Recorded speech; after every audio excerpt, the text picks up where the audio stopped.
नमस्कार, NMF news पर आप सभी का बहुत स्वागत। मैं हूं आपके साथ अभिषेक पुंडिया। अमेरिका में एक बार फिर से ट्रंप राज की शुरुआत हो गई है। अमेरिका के एक बार फिर से बॉस बन गए हैं डोनाल्ड ट्रंप। व्हाइट हाउस में डोनाल्ड ट्रंप की वापसी हो चुकी है और दोबारा एंट्री भी हो चुकी है। एंट्री लेते जो तस्वीरें आप देख रहे हैं, ये तस्वीरें उस वक्त की हैं जब शपथ लेने के बाद डोनाल्ड ट्रंप ने बहुत सारे एग्जीक्यूटिव ऑर्डर साइन किए। इन ऑर्डर्स में जो मैक्सिको से उसकी सीमा लगती है वहां इमरजेंसी लगाने की बात हो, कनाडा में जो उसकी सीमा लगती है वहां इमरजेंसी लगाने की बात हो, या फिर चीन, कनाडा और मैक्सिको को लेकर टैरिफ बढ़ाने की बात हो। अपने चुनाव प्रचार में जब इलेक्ट हुए उसके बाद लगातार इस बात को वो कहते आए हैं कि भैया अगर आप हमारे ऊपर 20% का टैरिफ लगा रहे हैं तो मैं आपसे 5% का टैरिफ क्यों लूं, मैं भी आपसे 20% का ही टैरिफ लूंगा। भारत भी इस लिस्ट में शामिल था, लेकिन शपथ के बाद भारत का नाम उन्होंने नहीं लिया,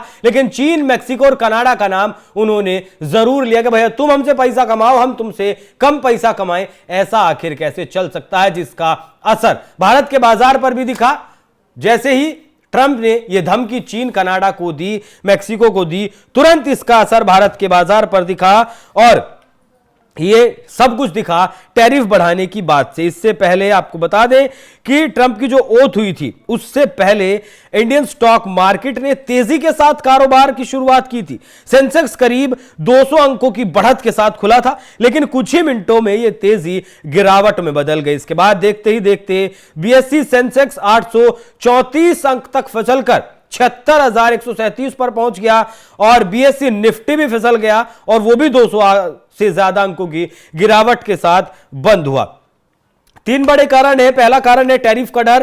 ट्रंप के आगाज के साथ ही आखिर शेयर बाजार क्यों सहमा, इसके पीछे तीन बड़े कारण हो सकते हैं। इनमें से पहला यह कि राष्ट्रपति ने आते चीन, कनाडा और मैक्सिको पर टैरिफ लगाने के संकेत दिए। भारत को लेकर भी पहले बयान दिया था, लेकिन अभी भारत हमारे सामान पर ज्यादा टैरिफ लगा रहा है और अमेरिका भी इसके जवाब में कदम उठा सकता है। अगर ट्रंप ऐसा कदम उठाते हैं तो यह भारतीय निर्यात के लिए बहुत बड़ी परेशानी साबित हो सकती है। दूसरी बात, रुपये में गिरावट। रुपया लगातार डॉलर के मुकाबले कमजोर हो रहा है, टूट रहा है। ट्रंप की जो नीतियां हैं इसकी सेहत को और ज्यादा बिगाड़ने वाली साबित हो सकती है, जिसका सीधा असर भारत की इकोनॉमी पर देखने को मिल सकता है। तीसरा बड़ा कारण है ब्रिक्स, जिसमें यह नई करेंसी को लेकर ब्रिक्स देशों ने बात की थी। ब्रिक्स, भारत ब्रिक्स का फाउंडर मेंबर है और अभी जो ब्रिक्स का सम्मेलन हुआ था उसमें सभी देशों ने, ब्राजील हो, रशिया हो, भारत हो, चाइना हो, इन सभी लोगों ने यह सोचा था कि एक ब्रिक्स की करेंसी लेकर आते हैं और उस करेंसी में व्यापार करेंगे जिससे कि डॉलर का जो प्रभुत्व है दुनिया में वो कम कर सकेंगे। लेकिन ऐसा नहीं कर पाए क्योंकि तभी डोनाल्ड ट्रंप ने धमकी दे दी थी कि अगर ऐसा करने के बारे में तुम लोगों ने विचार भी किया तो तुम्हारे ऊपर 100% का टैरिफ हम लगा देंगे। जिसके बाद ये डर हुआ कि नहीं भाई, ब्रिक्स की करेंसी अभी लॉन्च नहीं करेंगे। तो तीन बड़े फैक्टर हैं। पहला फैक्टर रुपये में गिरावट का है, दूसरा फैक्टर टैरिफ का डर है और तीसरा फैक्टर ब्रिक्स में जो ब्रिक्स करेंसी की इन देशों ने बात की थी। ब्रिक्स में पहले 5 देश हुआ करते थे, लेकिन अब लगभग 20+ देश इसमें हो चुके हैं और जैसे जैसे इन देशों की संख्या बढ़ेगी वैसे वैसे हो सकता है कि ब्रिक्स करेंसी को ये देश लॉन्च कर दे। लेकिन फिलहाल दुनिया में जिस करेंसी का प्रभुत्व है वो डॉलर ही है। सभी देश डॉलर में व्यापार करते हैं और डोनाल्ड ट्रंप एक बहुत बड़े व्यापारी हैं। उनके साथ जो इकोसिस्टम काम कर रहा है फिलहाल वो भी बड़ा व्यापारी वर्ग है। उसमें आप एलन मस्क को एग्जांपल के तौर पर देख सकते हैं। तो सबसे पहले Donald Trump make America great again पर काम करेंगे। जो दुनिया में खर्चे ज्यादा हो रहे हैं उन पर लगाम लगाएंगे। जैसे WHO से उन्होंने अपना नाम वापस ले लिया, पेरिस क्लाइमेट चेंज से उन्होंने अपना नाम वापस ले लिया और जो सीमा पार से उनके देश में घुसपैठ हो रही है उसके खिलाफ इमरजेंसी घोषित कर दी है। सख्त कदम वहां उठाए जा रहे हैं।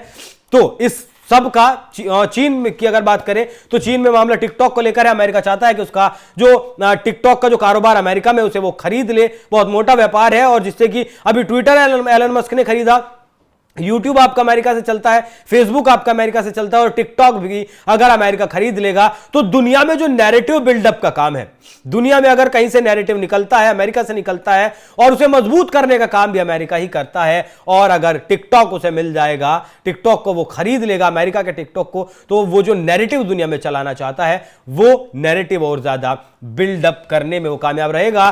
तो देखना होगा कि आने वाले दिनों में भारत को लेकर डोनाल्ड ट्रंप का रवैया कैसा रहता है। जिस तरीके से दोस्ती प्रधानमंत्री मोदी और डोनाल्ड ट्रंप के बीच है, उस दोस्ती का असर दोनों देशों के संबंधों के बीच आयात निर्यात में देखने को मिलता है या नहीं, या वाकई में ट्रंप लाद देंगे टैरिफ 100%, जो बात उन्होंने की थी अब से पहले अपने भाषणों में। अगर ऐसा होता है तो भारत की अर्थव्यवस्था के लिए यह बहुत बड़ा खतरा होगा, क्योंकि फिलहाल हम अमेरिका से जो ट्रेड करते हैं उसमें भारत सरप्लस रहता है। जिस तरीके से हम चाइना से जो व्यापार करते हैं उसमें चाइना सरप्लस रहता है, मतलब चाइना में ज्यादा माल बेचता है, हम चाइना को कम माल बेचते हैं। ठीक वैसे ही हम अमेरिका को ज्यादा पैसे का माल बेचते हैं और अमेरिका से कम पैसे का माल खरीदते हैं, जिससे कि डॉलर हमें ज्यादा मिलता है। लेकिन अगर ट्रंप टैरिफ बढ़ा देंगे तो हमें जो डॉलर मिलता है अमेरिका से वो कम हो जाएगा, जिससे भारत पर असर पड़ना लाजमी है। तो देखना दिलचस्प होगा कि आने वाले दिनों में भारत का जो शेयर बाजार है, जो फिलहाल टूटा हुआ है, जिसमें अभी निराशा दिख रही है, उसमें खुशी की लहर दौड़ती है या नहीं। बाकी इस पूरी खबर पर क्या कुछ आपकी राय